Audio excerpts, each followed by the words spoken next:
Well, howdy. I'm Infinity Solstice, Bright Wizard of Destiny. Welcome to the gallery at Go Organic Sports Ranch.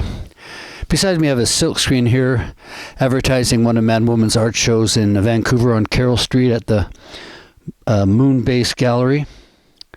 I actually went to that show. It was great.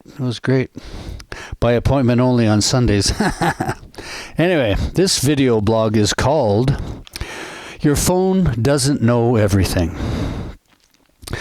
Folks driving to the Flyway Disc Park, quite a few of them, miss the entrance to the driveway, even with a rather large sign pointing the way.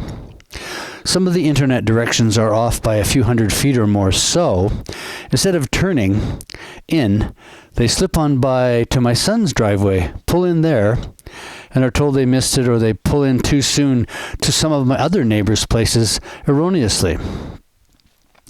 I have a two-sided sign on the highway using 3 sheets of plywood per side, disc golf painted in big red letters, printed on a yellow background as recommended by Man Woman, this artist right here.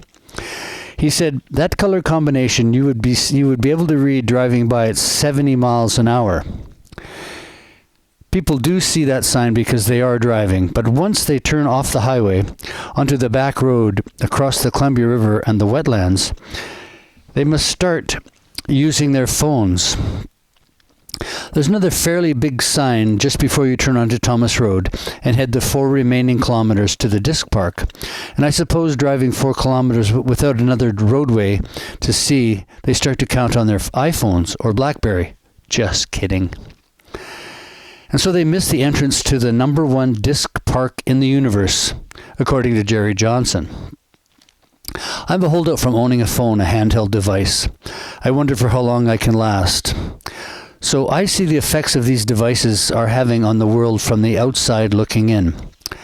I remember at the very beginning of the handheld phone phenomenon. I was working at a big bar, the Rockwater, and I was having a chat with a real estate salesman late at night, maybe midnight. And during our conversation, he would look at his phone every minute or so, maybe even more. I didn't time it, but I watched it with amazement. Page 3. I heard somewhere that they have designed an addictive aspect to these handheld devices, leaving an empty hole in your hand any time the phone isn't being held there. My wife got her first phone a year or 2 ago, and even I react when the thing pings and then re-pings if you haven't picked up the text immediately. I've been caught a few times by other people's fact-checking me, something that I have said that I must have gotten wrong. I sometimes just have to say, your phone doesn't know everything. Your phone doesn't know everything. I'm Infinity Solstice, Bright Wizard of Destiny. Thanks for hanging out. Over and out.